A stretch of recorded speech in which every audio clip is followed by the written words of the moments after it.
Can I get a show of hands if you use a wearable? Fitbit, Oura, Apple Watch, track your health? Come on. Okay. It's like 50% of you. I love this.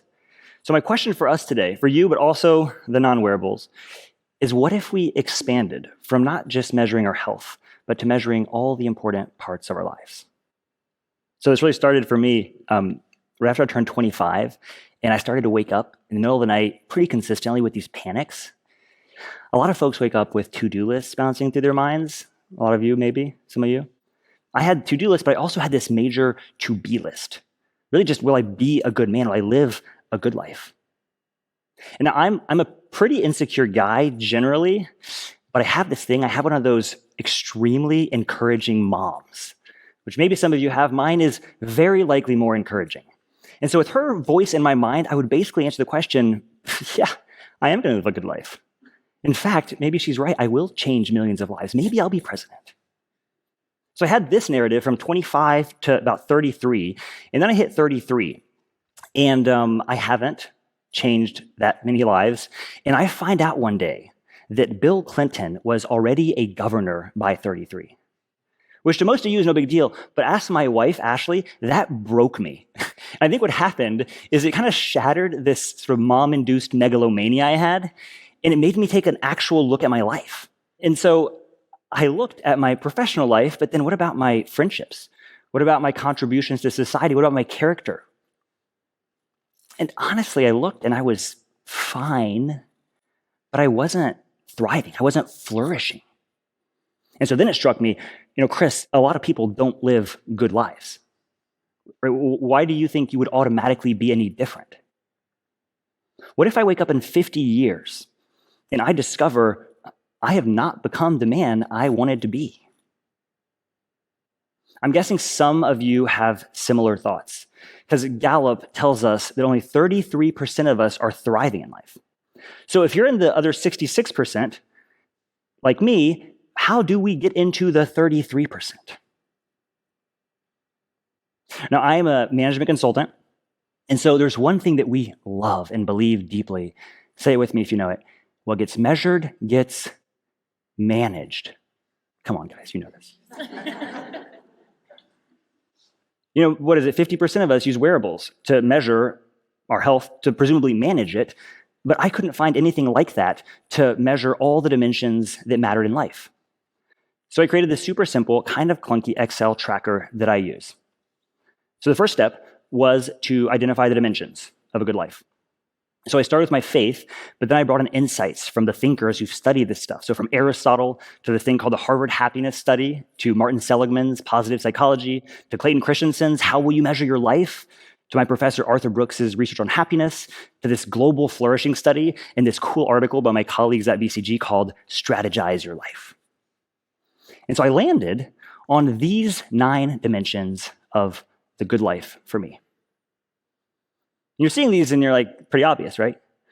Which is kind of the point, because from the ancients to the moderns, these ingredients have been remarkably consistent. They're knowable. So step 2, measure. I had the privilege of working for Gallup for a few years, if you know them. And so I have this nerdy thing where I love building surveys. So I turned these 9 dimensions into kind of a 20-ish question survey that I answer pretty much every day. Now, these are the questions. I have a few others I answer weekly, like contribution to society. That's sort of a weekly thing for me. My mom thinks it's daily. It's not. But these, to me, basically are the picture of the good life to me. And so for the past 18 months, I've essentially answered these questions every day. I do it at 9 p.m. on my couch, on my phone, and it literally takes me 90 seconds. But folks, this has been a total game changer for me. My therapists have told me, I have multiple therapists simultaneously, which I hear is not best practice, but here's what they agree on, which is that I have a lot of cognitive distortions. So you know these things, right? Some of you have them, and you're like, yeah, I got some of those too. So these are things like all or nothing thinking, catastrophizing, overgeneralizing, right? Like when you pop up the news and you discover the sky is falling. So for me, I had this, I was prepping this TED Talk a month ago, and I was already in pretty good shape, I thought. And so I sent a recording of myself to some mentors, and I said, love some feedback. I was asking for like positive feedback. But then 2 of them responded pretty quickly and they said, Chris, thanks. Maybe we should talk. Yeah. And so we talked, and both of them told me, I kid you not, without consulting with each other, the talk was fine, but it was a little bit dramatic, and at the same time, somehow, a little bit flat. Which, if you're like me, that sent me spiraling. So what I did, I kid you not, I went into a dark room in the office right after my calls, and I pulled out my phone, and I journaled about all the ways in which I am defective across dimensions of life. So yeah, public speaker, obviously bad, but what about at work? Not good enough. Husband, not good enough. Friend, bad. Told you I was insecure. But see, this is where my brain takes me, but the tracker really helps with this. So here's 1 week in May. Picture my tracker. And this is a particularly tough Monday. A lot of kind of low scores, not many high scores. So I fill this one out, and my immediate thought is, oh my gosh, my life is falling apart. But then I take a step back, and I notice that my Sunday was fine, pretty good. My Saturday was good. And then I keep going, and sure enough, Chris, I just had one bad day. And the therapists are right. I have the emotional stability of a theater kid. You know, for months, Mondays would hit me super hard. Anybody hate Mondays? 2 people hate Mondays. Well, I hate Mondays. And so these are my scores on Mondays. Several Mondays over the course of a few months, I get low scores across dimensions. I don't love my wife well. I pout at her. She calls me pouty pants sometimes. I didn't do well at work. I felt stressed. I handled my emotions poorly. I didn't eat well. But then, here's the thing. I noticed this pattern, which is the Mondays were typically bad, but this Monday storm always passes, usually by Tuesday or Wednesday. Which shifts how I think about Mondays, right? Because there's a fundamental difference between a tough day when you project it out into eternity, as I often do, and a bad day when you already know the end of the story. You know, I also get tunnel vision, especially at work. My wife is a big logistics gal, and I'm not a big logistics guy. So she'll text me at work for logistics, and this one time she did this for 12 and a half hours straight. And I saw the text. I didn't really see the text, right? So I didn't answer, and so she knows me, and so she sent me this calendar invitation to my work email, and I responded in 30 seconds. So that's not just this bad habit. It's really my default to reduce myself to one dimension, especially work. Anyone else?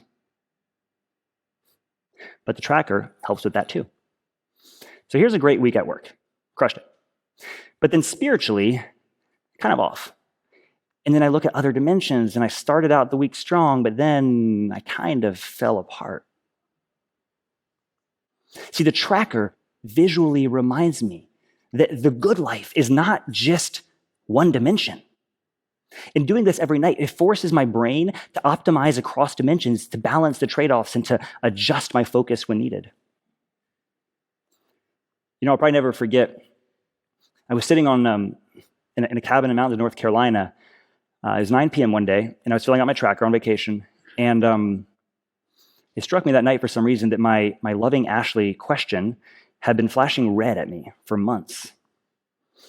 And the other dimensions were basically green. I was doing fine. And for some reason that night, it struck me, Chris, this is not the promise you made Ashley on your wedding day. This is not what you said to her. Is this the way you want to look back on your life? That you had a good career, but you neglected the one relationship that you claim is the most important to you? That is not the good life. That is a wasted life. That is a failed life. And that hit me super hard, so I made some changes. And sure enough, within a few months, things started to shift. The scores were improving, but my wife noticed. And I often wonder, if I hadn't had the tracker, how long would it have taken me to get this wake-up call?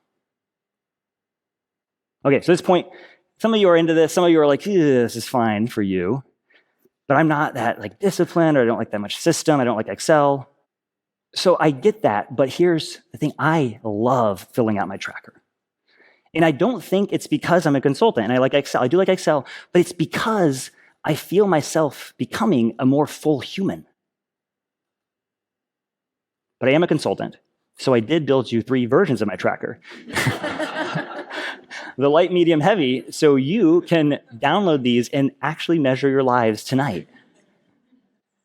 I still wake up sometimes at 3 a.m., but now I don't really panic anymore. I know I'm managing the full picture of my life because I'm measuring it. And I'd invite you, join me, because the life you measure just might be the good life. Thank you.